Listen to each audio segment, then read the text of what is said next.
Just imagine I came to the wedding of my son, the boy I had dedicated every heartbeat of my life to. But he looked me dead in the eye and said coldly, "Mom, I'm sorry, but you weren't invited. Please, leave." I walked out without a word, my heart collapsing under the weight of betrayal. But 2 hours later, his picture-perfect wedding became a living nightmare. Revenge? No, that was justice. Before we continue, please subscribe to the channel and let us know where you're listening from in the comments. The champagne flute slipped from my trembling hand. Crystal shattered against the marble floor, scattering like broken stars. Each shard reflected the shock on my son's face. "Mom? What are you doing here?" Aaron's voice cut through the music and polite laughter. His ivory suit, the one I had paid 3 lakh for, shimmered under the lights as he stepped back. "You weren't supposed to come?" I stood frozen at the doorway of the luxurious lakeside resort, still clutching the gift box I'd wrapped in silver paper the night before. Imported orchids filled the hall, their scent mixing with cologne, perfume, and judgment. Above, a crystal chandelier scattered colored light across walls I'd helped finance through years of sacrifice. "Sweetheart, it's your wedding day," I said softly, trying to steady my voice. "I only came to bless you both." Sophie appeared beside him, her gown shimmering like frost. Her smile was tight, polite, but edged with warning. "Mrs. Cole," she said carefully, "I think there's been some kind of misunderstanding." "Misunderstanding?" I repeated, searching Aaron's face for the boy who once clung to my leg when thunder scared him, who used to fall asleep on my shoulder after bedtime stories. He glanced at the guests watching us, women in sequin dresses whispering behind. Flutes of champagne, men in tailored suits pretending not to listen. "This is a private event," Aaron said quietly. "Immediate family only." The words stung like ice. 20-8 years of scraped knees, school lunches, and late-night fevers erased in one sentence. 28 years of choosing his dreams over my own, his education over my comfort. "I paid for this wedding, Aaron," I said steadily. "Every flower, every chair, even the food you're serving." Sophie's eyes flickered with disdain. "Money doesn't buy class, Mrs. Cole." "She's right," Aaron said, not meeting my eyes. "This isn't about money, Mom. You don't understand the kind of people here." Oh, I understood perfectly. Women like me who scrubbed at hospital floors and skipped meals to pay college tuition weren't meant to sit among people like them. The mother who built her son's world had been quietly uninvited from it. And the hall went silent. A photographer lowered her camera, and the string quartet played on, oblivious to the quiet storm unraveling in their elegant backdrop. "I see," I said, setting the gift box on a nearby table between half-empty champagne flutes and pale orchids. "I wouldn't want to embarrass you." "Mom, please don't make this harder than it has to be." Aaron's voice cracked just slightly. I studied his face, the same one I kissed goodnight for 18 years. His father's sharp jawline, but my eyes green and tired, now reflecting nothing back at me. The same smile I'd worked double shifts to straighten with braces now turned away in shame. "You're right," I said quietly. "I don't belong here." The walk to the exit stretched like a punishment measured in seconds instead of steps. Designer heels clicked on marble. The whispers behind me slowly thawed into the sound of laughter. Shallow, artificial. My simple black heels, scuffed and sensible, sounded like defiance against that polished floor. Outside, the cool spring air hit my chest like freedom's first breath. The parking lot shimmered with luxury sedans and imported SUVs I could never afford. My aging gray hatchback sat at the far end, exactly where I belonged in their world. I pulled out my phone, hands steady despite everything. 20-5 years of running a small cleaning business had taught me patience. 25 years of raising a son who'd forgotten my sacrifices had taught me something sharper: the true price of love. The screen lit up with missed calls from my accountant about the sale of a beachfront rental property I'd owned. I scrolled past them and found the contact I hadn't dialed in months but suddenly needed. My thumb hovered over the name. Evercrest Community Bank. Business division. Inside that ballroom, Aaron was celebrating his new life without me. Outside. I was preparing to start mine without him. The phone rang once before a calm voice answered. Evercrest Community Bank. This is Diane. How may I help you? Hello, this is Marina Cole. Account number 4,739,108. I'd like to cancel all pending transfers and stop payments on authorized transactions connected to the Cole Events Fund. Of course, Miss Cole. Diane replied, typing briskly. Please. Verify your security details for confirmation. I recited them, my eyes fixed on the glass doors of the resort. Through them, I could see the last of the guests arriving, men in tailored suits, women in sequins and champagne smiles, each one part of a celebration that had cost me everything. Behind those doors, my son had chosen his image over his blood, but I was done funding his illusions. Women in silk dresses, men adjusting expensive cufflinks, none of them knowing what was about to unfold. Thank you. One see several large transactions from today. Which one specifically? All wedding-related payments. Venue rental, catering deposit, floral arrangements, photography, music services. Each item rolled off my tongue like inventory. Implementation needs to be immediate. Ma'am, these are significant amounts. Are you certain about stopping all payments? Completely certain. There's been a change in circumstances. Keyboard clicks filled the pause. I'll need authorization codes for transactions over $10,000. I recited the codes from memory. 25 years of running an event management firm had taught me to remember every important number, every contract detail, every payment authorization. Stop payments are now in effect. Confirmation numbers are being generated. Is there anything else? That covers the banking side. Thank you, Diane. Next call went to Charleston's premier catering company. The same company Aaron had insisted on despite their astronomical prices. Grand Harbor Catering. This is Marcus. Marcus, this is Marina Cole. I'm calling about the Cole Turner wedding reception happening right now. Oh yes, Miss Cole, everything is going beautifully. The guests are raving about the appetizers. I'm afraid there's been a financial complication. Payment authorization has been revoked. You'll want to protect your equipment and remaining food service. Silence stretched between us. Then I'm sorry. What exactly are you saying? The bank has stopped payment on your contract. Effective immediately. I suggest you secure your assets. But we're in the middle of service. The main course hasn't even been served. That's unfortunate timing. My voice remained steady, professional. You might want to speak with the wedding party about alternative payment arrangements. Marcus disconnected without another word. Smart Nan. The florist answered on the second ring. Savannah Blooms. This is Susan speaking. Susan, this is Marina Cole regarding the Cole Turner wedding flowers. Miss Cole, the arrangements look stunning. The bride was so pleased with the orchids. There's been a payment issue. Bank authorization has been canceled. You'll need to collect your arrangements if you want to salvage any value.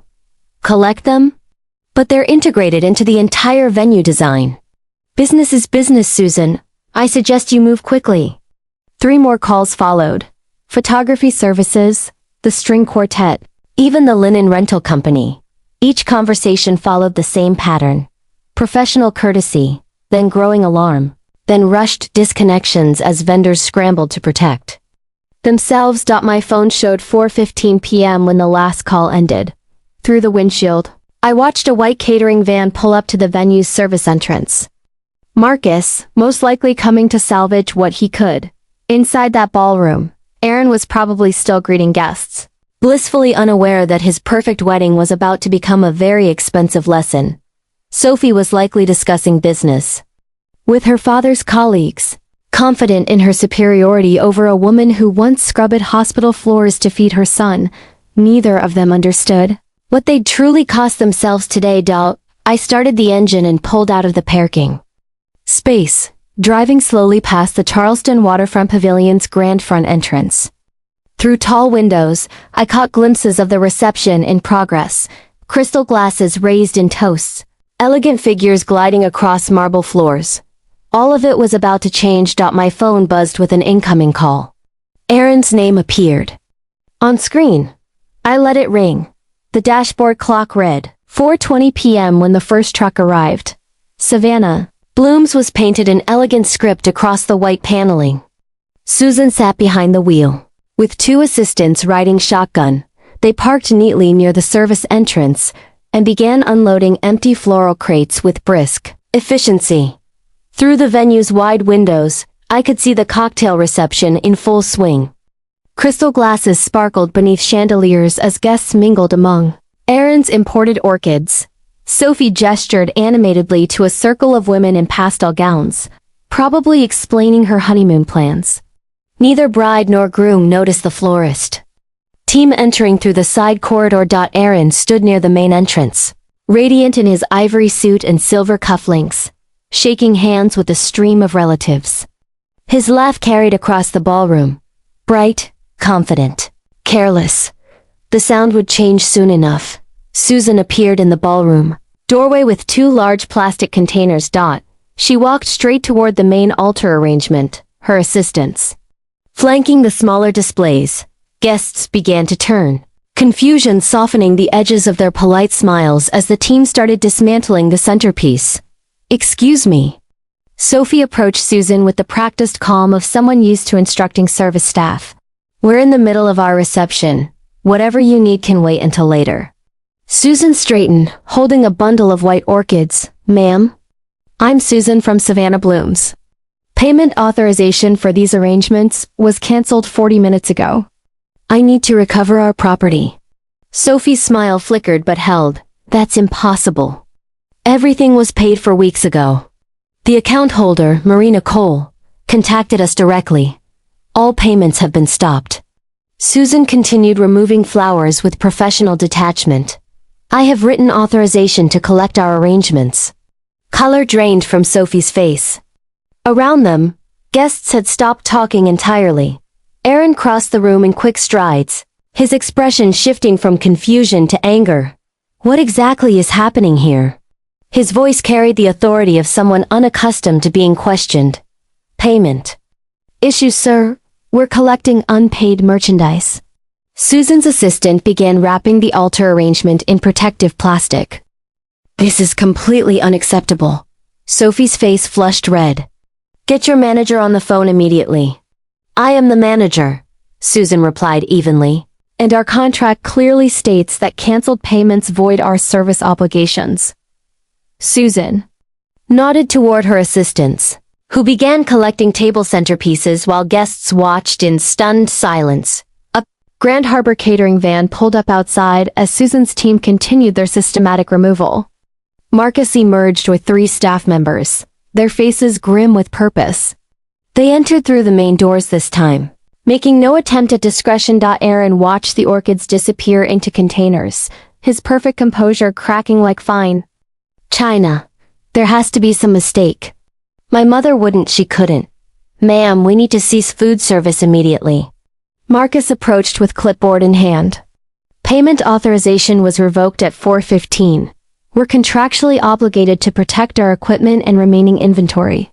Sophie stepped between Marcus and Aaron, her voice rising. "This is my wedding reception.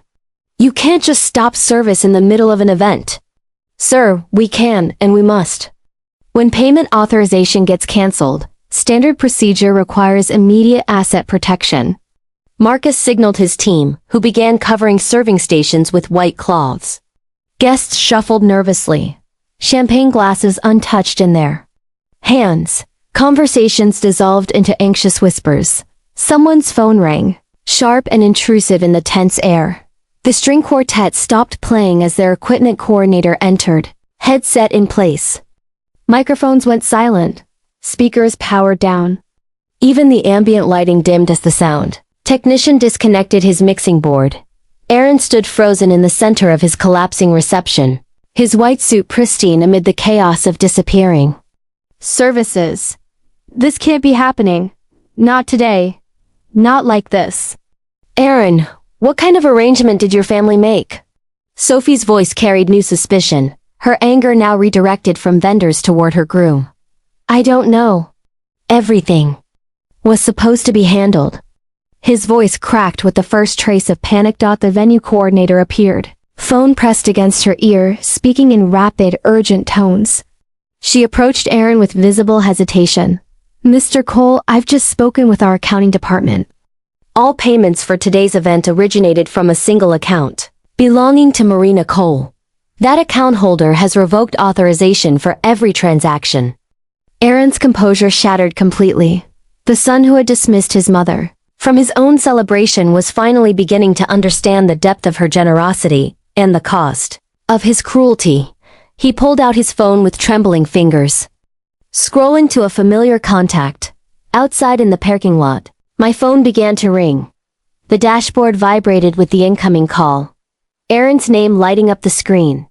Through the windshield, I could see his silhouette in the venue doorway. Phone pressed to his ear with desperate urgency. I didn't answer. Not yet. 20-5 years of loving that boy had led to this moment. 25 years of believing that sacrifice would build gratitude instead of entitlement. He was 4 when his father died. A heart attack took Daniel in 7 silent minutes, leaving me with a little boy who asked for his dad every morning and every night. I could have remarried quickly, found someone to help raise him. Instead, I chose to be everything Aaron needed myself. Mom, will you tell me another story? He'd asked at age 5, curled against my chest in his navy pajamas. I'd already read 3 books, had a 6 a.m. cleaning contract the next morning, but those hazel eyes, Daniel's eyes, held such trust. Of course, sweetheart. Mom always has time for you.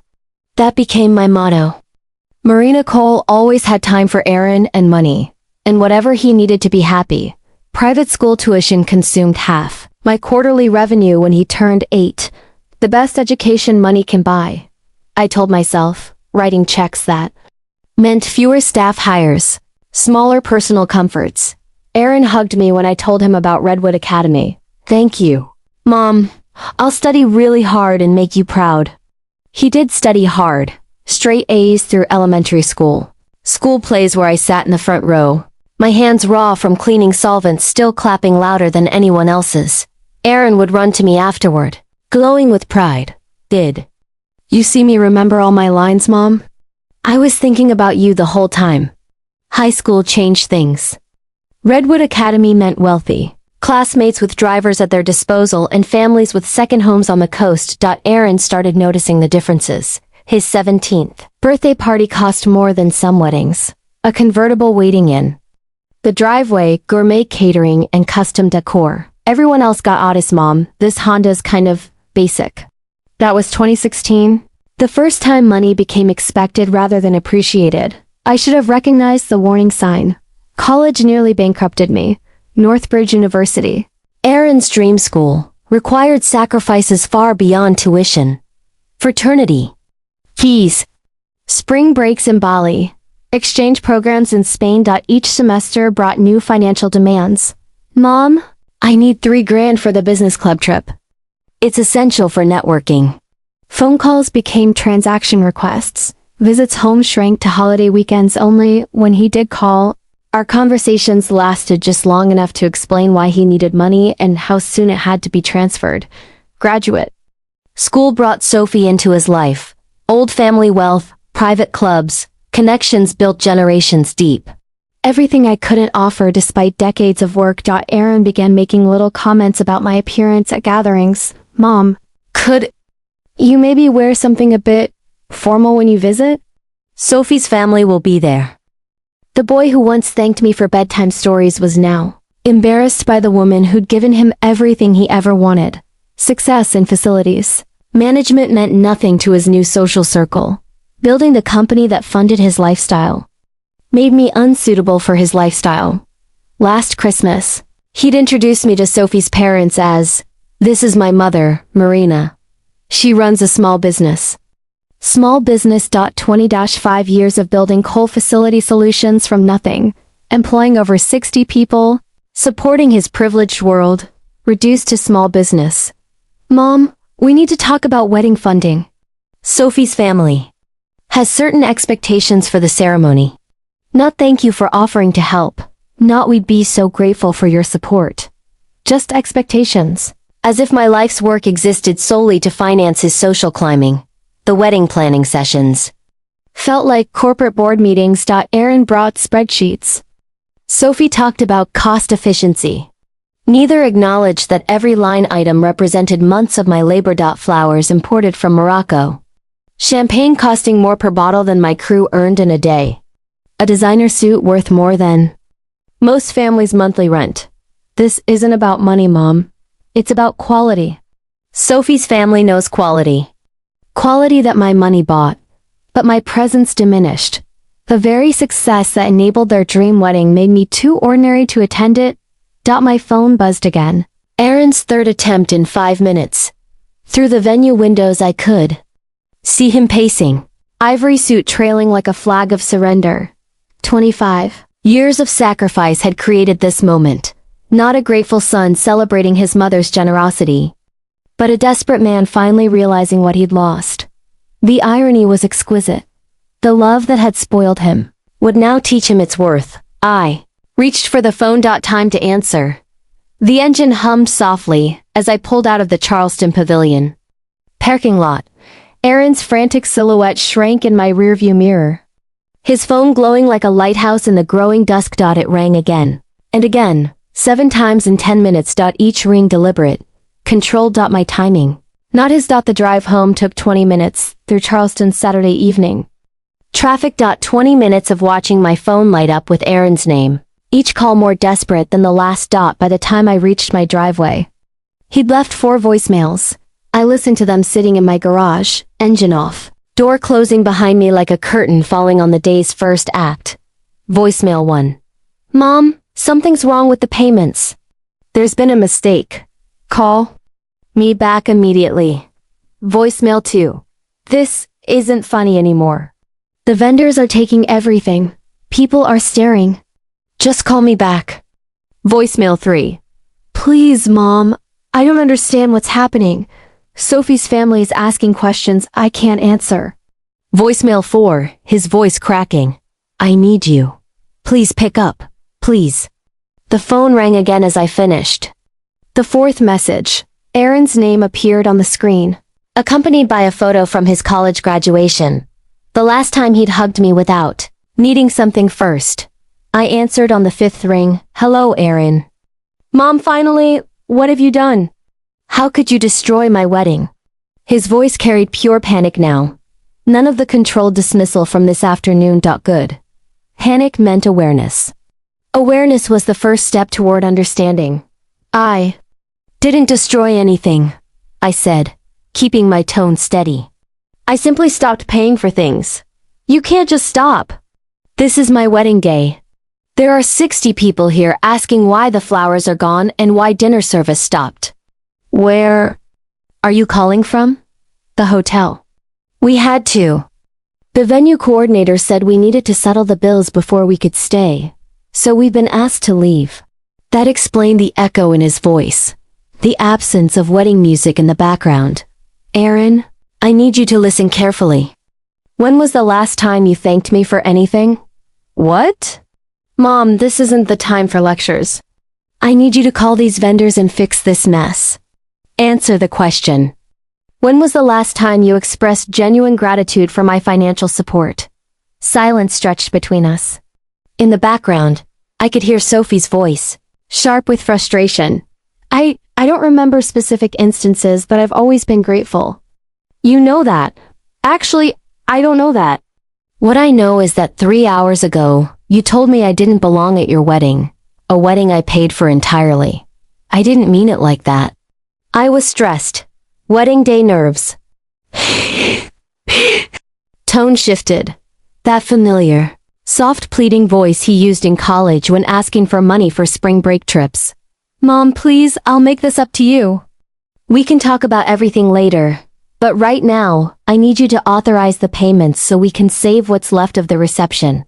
What's left? The cake is still here. Some guests are still here. The photographer is waiting too. See if we can work something out? And what exactly do you plan to use for payment? Another pause, longer this time. I thought you would handle it. You always handle it. I always have. That's true.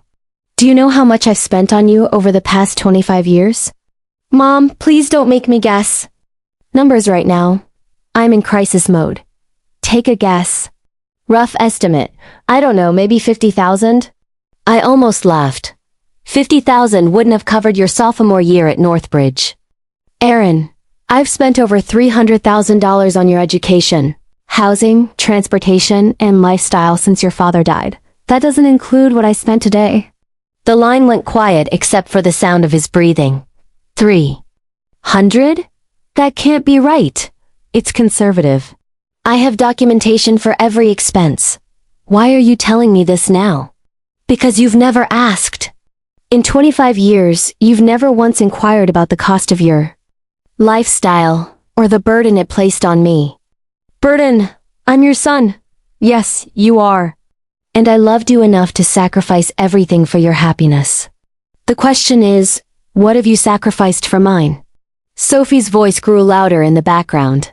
He covered the phone for a moment, their muffled argument barely audible. Mom, Sophie's family is really upset. They're asking questions about our finances. They want to know how we're going to pay for this. That's between you and your wife. But I don't have that kind of money. You know I don't. Then perhaps it's time you learn to earn it. The silence that followed lasted nearly 30 seconds. What do you want from me? I want you to understand what you threw away this afternoon when you dismissed the woman who made your entire lifestyle possible. I understand now. I was wrong. Can we fix this? We'll see. I'm reviewing our entire financial relationship. There will be documentation. We'll discuss this properly when I'm ready. I ended the call and turned off my phone.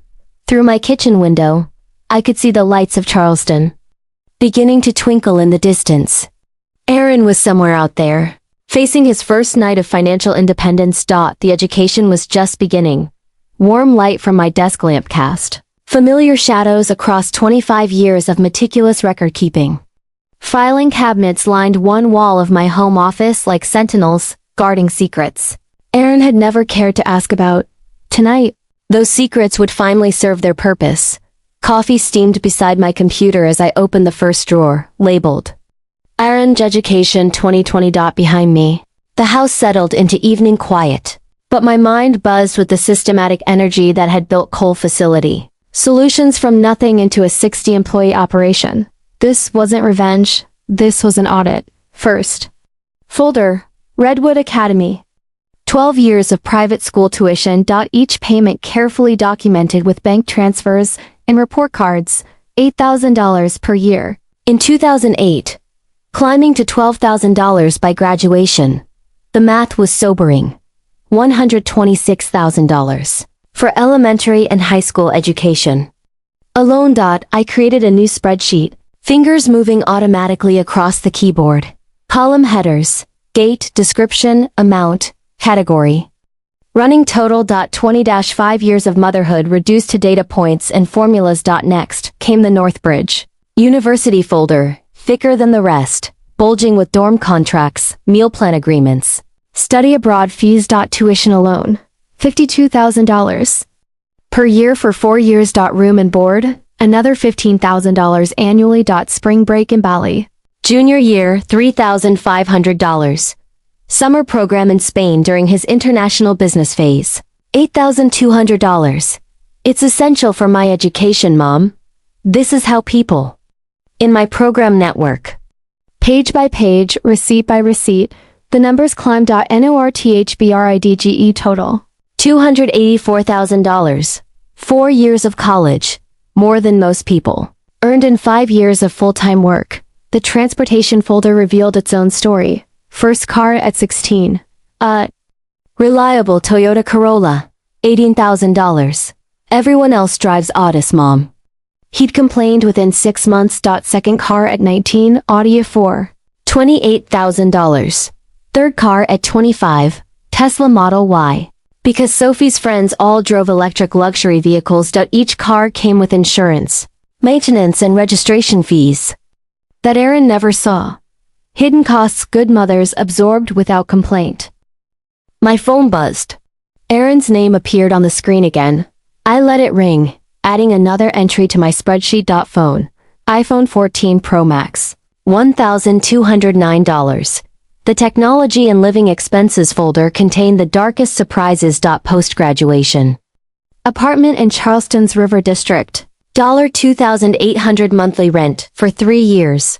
Credit card payments when his spending exceeded the generous allowance. I provided. Averaging $1,200 a month for 2 years. Designer clothing, spa memberships, and luxury getaways with friends whose parents funded the same illusions. The totals grew like compound interest. Education, $410,000. Transportation, $75,000. Housing support, $125,000. Personal expenses, $180,000. Wedding, $147,000. My calculator showed $937,000. Nearly $1 million spent over 25 years. Each expense perfectly reasonable on its own. Private school was an investment in his future. College opened doors. Reliable car ensured safety. Nice clothes built confidence. The wedding celebrated love, but the pattern told a different story. Aaron had never contributed a single dollar to his own life, never held a job longer than 6 months, never expressed concern about cost or gratitude for sacrifices. I opened the photo albums I kept through his childhood. Aaron at 8, gap-toothed and glowing after his first school play. Thank you for coming, Mom. Did you hear how loud they clapped? Aaron at 12, triumphant after winning the regional spelling bee. I thought about you when I got nervous, and it helped me remember the words. When had he stopped seeing me as a person worth thanking? When had I become only a bank account? With his name on the transfers, my phone rang again. Aaron's 14th call since our conversation ended. This time he'd left a voicemail. Mom, please answer. I've been thinking about what you said. I know I haven't been grateful enough. I know I've taken you for granted. Sophie's family is threatening to leave if we can't explain the financial situation. I need to know what you want from me. What I wanted was 25 years of appreciation that would never come. What I needed was assurance that Aaron finally understood the value of what he'd carelessly dismissed. I printed the spreadsheet summary and organized the supporting documents into manila folders: education, transportation, housing, personal expenses. Wedding costs. Each folder thick with evidence of love translated into dollars, of sacrifice measured in transfers and signatures. Tomorrow would bring conversations Aaron wasn't prepared for, questions about responsibility, accountability, and the true cost of entitlement. Tonight was for preparation. The documentation spread across my desk like evidence in a courtroom. Nearly $1 million of support, given without question, appreciation or acknowledgement. Aaron had lived like royalty while treating his benefactor like hired help. That arrangement was about to change. My phone buzzed once more with Aaron's name. I reached for it, then stopped. Not yet. Let him understand what helplessness feels like. Let him taste the panic of financial dependence without guarantees. The education would continue in the morning. Sunday morning brought crisp March air and the kind of clarity that comes only from thorough preparation. My briefcase sat by the front door, loaded with 25 years of documented evidence. Richards and Associates had agreed to an emergency consultation at 9 a.m., professional courtesy between women who understood that some matters couldn't wait until Monday. The law office felt appropriately serious. Mahogany walls, shelves lined with legal volumes, certificates documenting decades of precise victories. Margaret Richards herself met me in the conference room, her silver hair and tailored charcoal suit projecting exactly the kind of competence I needed. Miss Cole, I've reviewed your preliminary documentation. This level of record-keeping is exceptional. She spread my folders across the polished table, scanning financial summaries with practiced efficiency. Each page represented months of Aaron's lifestyle funded by my sacrifice.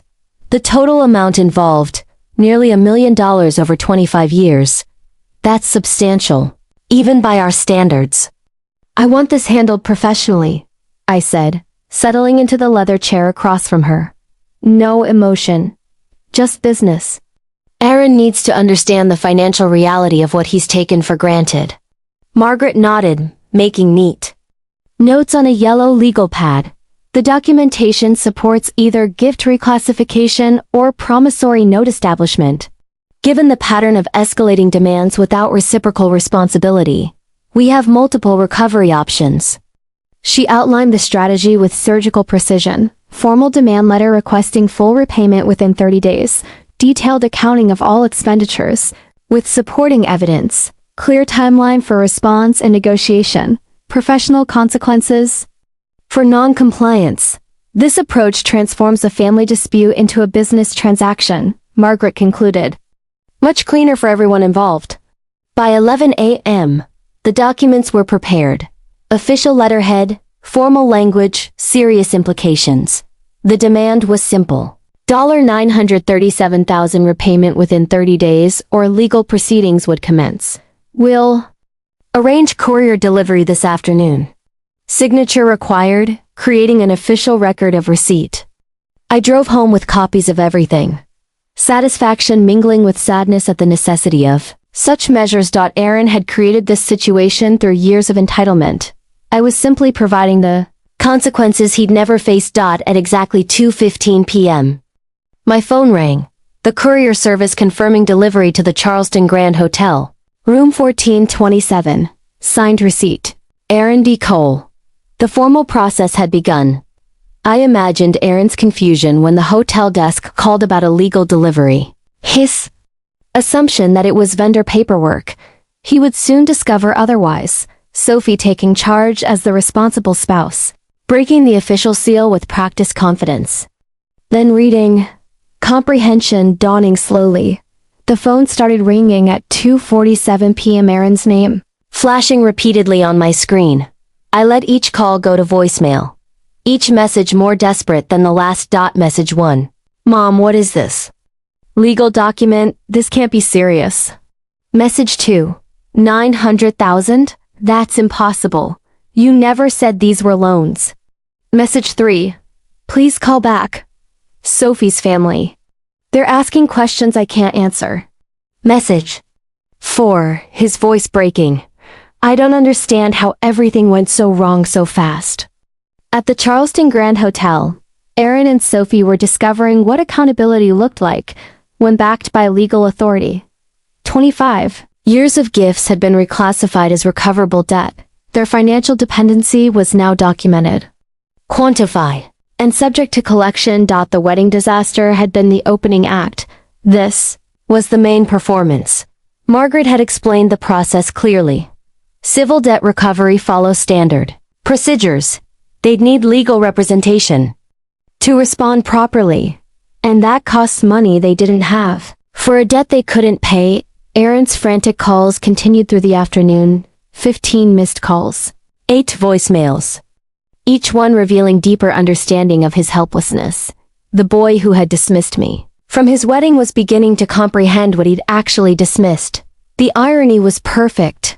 Aaron had spent 25 years taking my financial support for granted. Now he faced 30 days to repay it all, with professional consequences for failure. My phone buzzed again. Aaron's 16th call. This time, I decided to answer. Mom, please, we need to talk about this reasonably. Aaron's voice cracked through the speaker. Exhaustion replacing yesterday's panic. This legal document, it can't be real. I settled into my kitchen chair, coffee steaming beside me. Through the window, Charleston's Sunday afternoon looked peaceful. Families walking dogs, children riding bicycles, normal people living normal lives. The document is completely real, Aaron, I said. As are the 30 days you have to respond. But 900,000, that's impossible.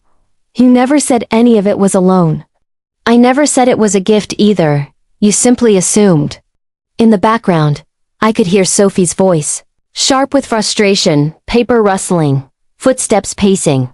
Aaron, I need to understand something, I said, keeping my tone even. Who exactly do you plan to contact for help with this situation? Silence stretched between us. Then. Family, friends, people who care about me. I see. Well, you have 29 days remaining. I suggest you start making those calls. I ended the conversation and turned my phone to silent. Let Aaron discover what I already knew. That nearly $1 million in debt would reveal exactly who was willing to help, and who would politely decline. The phone lit up repeatedly throughout the afternoon, Aaron's name appearing and disappearing on the screen like a distress signal. I let each call go unanswered, each voicemail unheard. By evening, the calls had stopped. Monday morning brought a different kind of silence. No frantic messages from Aaron. No desperate voicemails, just quiet. I drove to the corporate property site where we were breaking ground on a new commercial complex. Physical work had always helped me think clearly. The sound of machinery, the smell of fresh earth, the satisfaction of building something tangible and lasting. My operations manager, David, approached around 10 a.m. Boss, you seem different today. Everything okay? Family situation, I said, watching the excavator carve out foundation space. Sometimes you have to make hard decisions for people's own good. Kids, something like that. My phone buzzed. Text message from Aaron. Mom, I've been trying to reach family and friends. Everyone's shocked by the amount. Please call me. I deleted the message without responding. Another text arrived and hour later. Aunt Margaret says she can't get involved. She thinks I should learn responsibility. What does that even mean? Then another. Sophie won't take my calls anymore. Lavra is asking questions about why I never worked. People are treating me like I did something wrong. The messages continued through the afternoon, each one revealing Aaron's growing isolation. His college roommate was suddenly uncomfortable with the conversation. His fraternity brothers were surprised by the financial details. His few remaining friends couldn't help with such amounts. Sophie was facing her own problems. Her mother had apparently called 3 times, demanding explanations. Her father wanted a family meeting about reputation management. Her older brother was asking pointed questions about financial disclosure before marriage. By Tuesday, the pattern was clear. Aaron's support network was collapsing. Under the weight of nearly $1 million in debt, people who had once enjoyed his lavish generosity, his spontaneous gifts, his expensive dinners were now unavailable when he needed real help. Wednesday brought a different message. Mom, Sophie's family is pressuring her to consider annulment. They think our marriage was based on financial deception. Please call me so we can work this out. I almost smiled. Sophie's family was apparently faster at recognizing reality than she or Aaron had been. Thursday's message was shorter. Nobody will help. Everyone has excuses. Sophie is barely speaking to me. Her parents want her to see a lawyer about protecting her assets.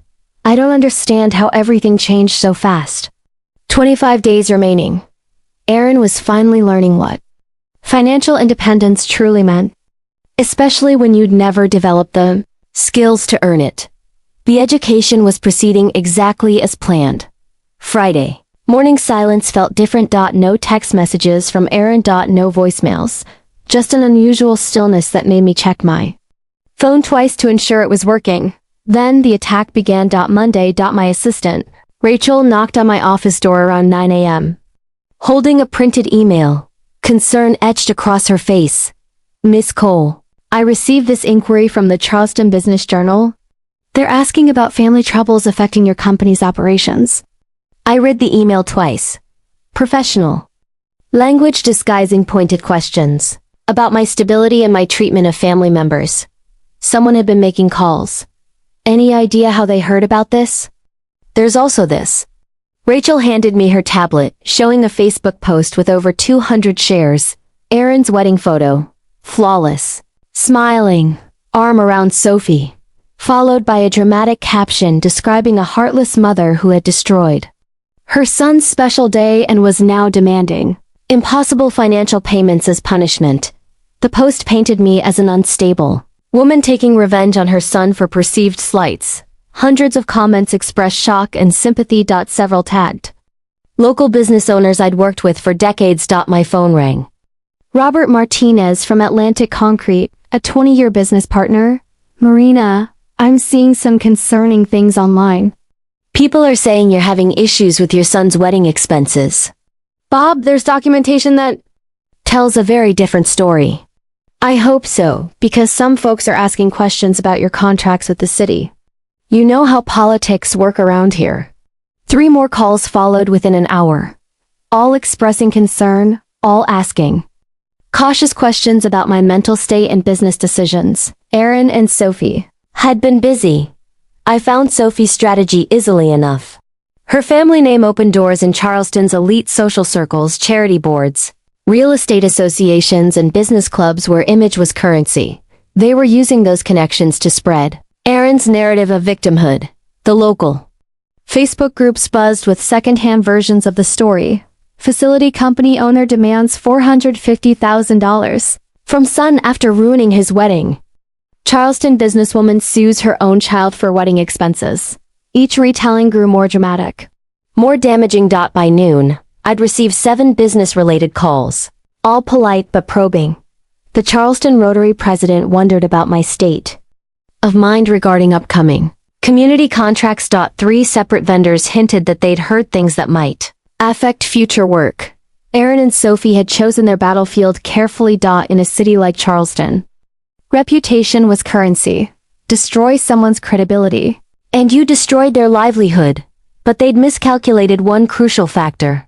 I drove home and pulled out the documentation Margaret Richards had helped me assemble, 25 years of financial records, categorized and summarized. Every check, every payment, every expense Aaron had never cared to ask about. Then I made my own calls. Margaret, I need to schedule a press conference for tomorrow morning. We're going public with the complete financial documentation. Are you certain? Once this information is public, there's no taking it back. Aaron and Sophie have made it public already. Now it's time for the truth. The next 6 hours were methodical preparation. I contacted the Charleston Business Journal directly. Offering complete financial transparency, I called the 3 reporters Aaron's campaign had reached, promising documented evidence that would tell the real story. Most importantly, I reached out to 25 years' worth of business partners, community leaders, and professional associates, people who'd watched me build coal facility solutions from nothing. People who'd seen my dedication to both business and family over decades. David, I'm calling everyone on our contractor list. There's going to be a story tomorrow that sets the record straight about Aaron's situation. By evening, I had confirmation the Charleston Business Journal would run a feature story. Local news stations agreed to cover the press conference. The documentation was copied, bound, and ready for distribution. Aaron's attack had lasted 3 days. My response would last one morning. The truth, properly documented and professionally presented, would speak louder than social media manipulation and emotional appeals. 24 days remaining on the legal deadline. By tomorrow afternoon, Aaron would understand that destroying reputations was a game best played by people with actual substance to defend. Tuesday morning arrived with the precision of an operation schedule. At exactly 9 a.m. I published 25 years of financial documentation across every platform. Aaron and Sophie had polluted with their story. The presentation was methodical, professional, undeniable. Bank statements showing $937,000 in payments over 25 years. Categorized spreadsheets breaking down education costs, transportation expenses, housing support, and lifestyle funding. Photographs of Aaron at every stage of his pampered life, each image matched to corresponding financial support. Complete transparency. 25 years of parental support. Documented. That was the headline I chose. Below it, a comprehensive timeline showing Aaron's progression from grateful child to entitled adult. With every dollar spent, documented and verified. The response was immediate. Within an hour, my phone started ringing with different voices. This time. Not concern. Support. Marina, I had no idea about the scope of support you provided, said Tom Bradley from Bradley Electrical. My kids are in college, and I'm spending maybe $15,000 a year total. You spent that much every semester. Robert Martinez called back. I owe you an apology. After seeing those bank records, I understand exactly what you're dealing with. That level of entitlement would break any parent. The social media. Momentum shifted like an avalanche in reverse. Comments that had supported Aaron's victim narrative suddenly looked naive against the backdrop of financial reality. Screenshots of bank statements showing $52,000 Annual college tuition payments began circulating everywhere. Receipts for 3 different luxury cars. 20-8 years of housing, Clothing and lifestyle expenses that most families would consider impossible to afford. Margaret Richards called at 11 a Marina. The response has been extraordinary. The Charleston Business Journal wants to run a feature story about financial responsibility and entitlement. You've managed to turn a reputation attack into a community education moment. By noon, Aaron's original Facebook post looked pathetic. Against the mountain of evidence I'd provided, people were sharing my documentation with comments like, "This is what real parental sacrifice looks like. No wonder she's seeking repayment. This level of support is a full-time job." The Charleston business community rallied completely. Contractors, Who'd once questioned my stability were now sharing stories about my work ethic and integrity. The Rotary Club president issued a public statement, supporting my position. Even the mayor's office released a comment about the importance of financial responsibility in family relationships. David texted me from the operations site. "Boss, the crew's talking about your situation. Everyone's behind you. Nobody can believe what Aaron put you through." Local news stations picked up the story as a human interest feature about parental sacrifice and accountability. The evidence made their job easy. They simply had to present the facts and let viewers draw their own conclusions. Aaron's attack had backfired spectacularly. His portrayal of victimhood couldn't survive contact with 25 years of documented financial reality. The community that had briefly questioned my stability was now questioning his. Sophie's family connections worked against them now. Their social circle was seeing exactly what kind of people they defended. The Turner family's credibility was being used to spread lies about a respected businesswoman who had simply documented the truth. By evening, the narrative had completely reversed. Aaron and Sophie weren't victims of a cruel mother. They were entitled individuals who had attacked a generous parent the moment she set boundaries. The documentation told a story that no emotional manipulation could counter. Every bank statement was a chapter in 25 years of sacrifice. Every receipt was evidence of love that had been taken for granted. My phone buzzed with a text from Aaron. "Mom, please take down those financial records. People are saying terrible things about us." I deleted the message without responding. 20-3 days remaining.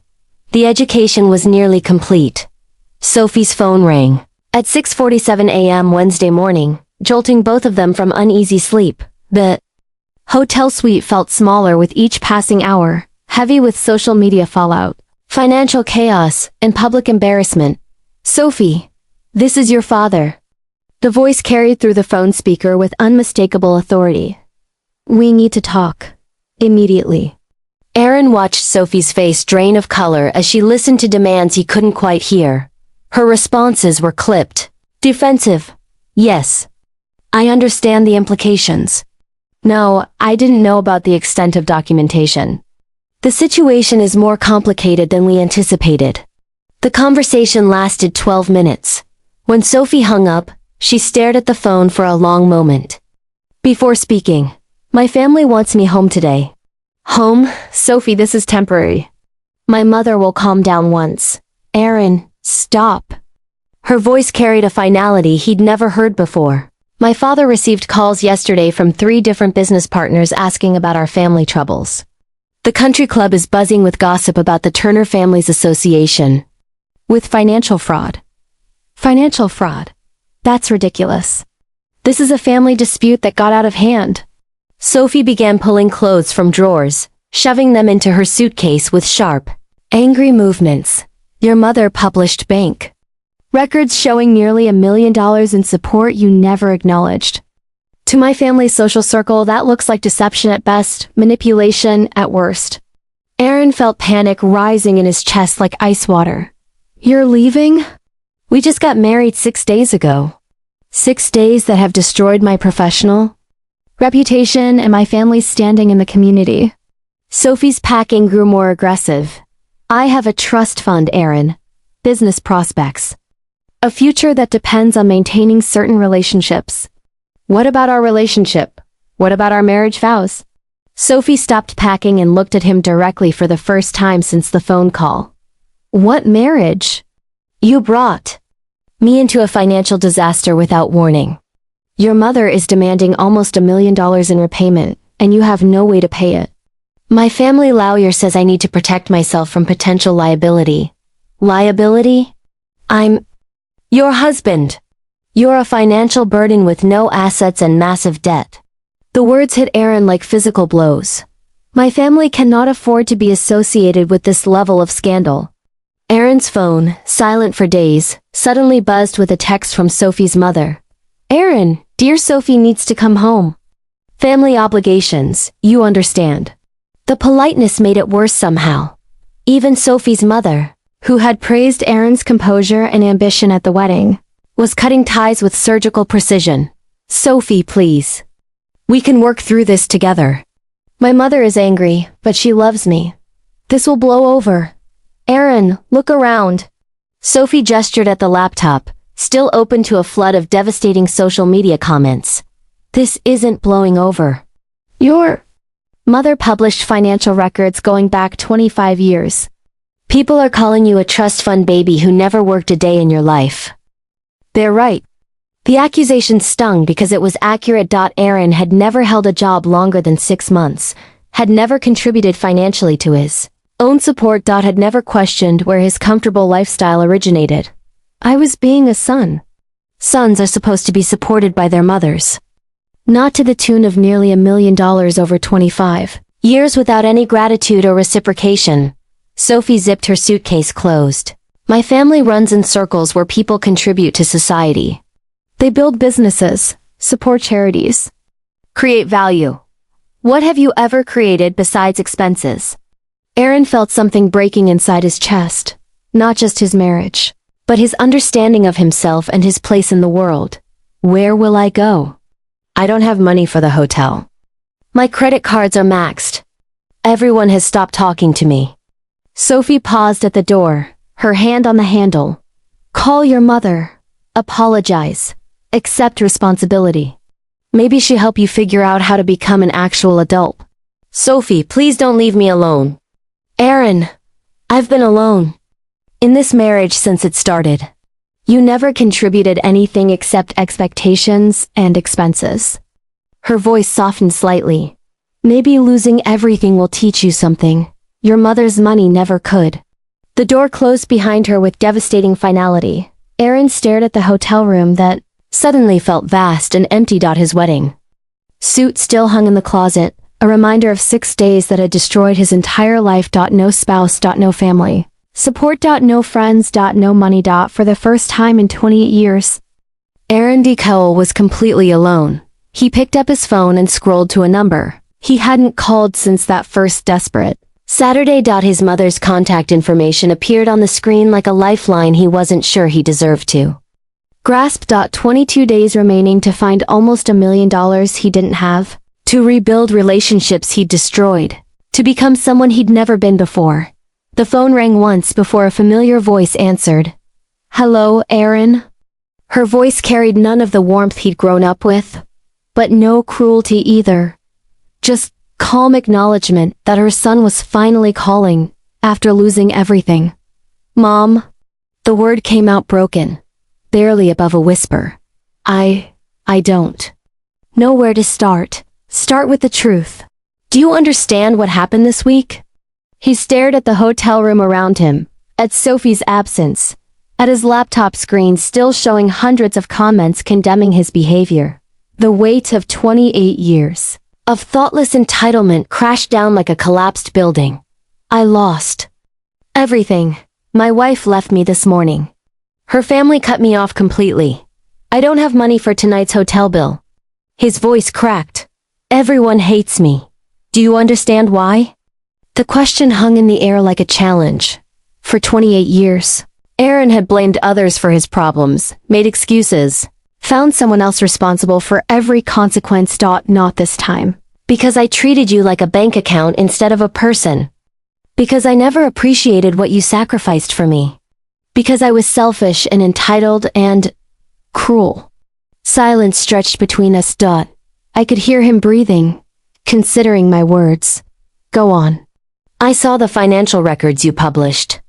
$900,000 over 25 years. I never asked where the money came from. Never thanked you properly. Never thought about what you were giving up to provide for me. Tears came freely now. The first genuine tears I'd cried since this began. I dismissed you from my own. A wedding you paid for entirely. What else? I tried to destroy your reputation when you stood up to me. I lied about you on social media. I got Sophie's family to spread rumors about your character. The admissions felt like removing poison from an infected wound. I became everything wrong with spoiled children who never grow up. Aaron! Her voice softened slightly. Do you remember when you were 8, after your father died? You hugged me every night and told me I was the best mom in the world. I remember. I wanted to give you everything because I loved you.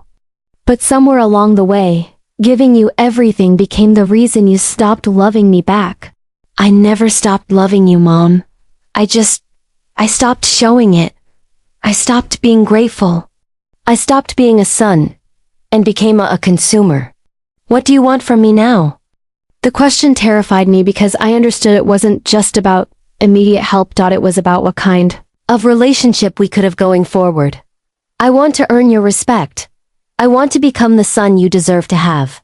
I want to learn how to be an adult who contributes instead of just taking. I wiped my eyes with the back of my hand. But first, I need help surviving long enough to prove I can change. What kind of help? I need enough money to stay in the hotel for 1 more week while I find a job. Any job. I need a chance to prove I can support myself. Aaron, if I help you this time, there will be conditions. Anything. You'll find employment within 2 weeks. I don't care if it's cleaning offices or waiting tables. Pride is a luxury you can no longer afford. I understand. No financial requests for 6 months. You prove you can live on what you earn. Yes, we'll talk once a week, but our conversations will be between 2 adults, not between a parent and a dependent child. I want that. I want to earn the right to be your son again. Aaron, I'm going to transfer $1,000 to your account. That covers this hotel for 1 week and basic groceries. After that, you're on your own. Mom, thank you. I know I don't deserve. You're right, you don't deserve it. But everyone deserves one chance to grow up, even at 28. Her voice carried both sternness and hope. Aaron, I've always loved you. Now I want to see if I can respect you too. I won't let you down. Not again. We'll see. Love you, sweetheart. The call ended, but for the first time in a week, Aaron felt something other than despair. Not relief exactly, but possibility. The chance to become someone worth respecting. 21 days to prove he could change. A lifetime to earn back what he'd thrown away. He opened his laptop and started searching for jobs in Charleston. Every entry-level position looked intimidating to someone who'd never really worked. But intimidating was better than impossible. For the first time in his life, Aaron Cole was going to earn something himself. The education was finally beginning. If you like this story, please like this video, subscribe to the channel, and share your thoughts in the comments. To listen to the next story, click on the box on the left. Thank you for watching.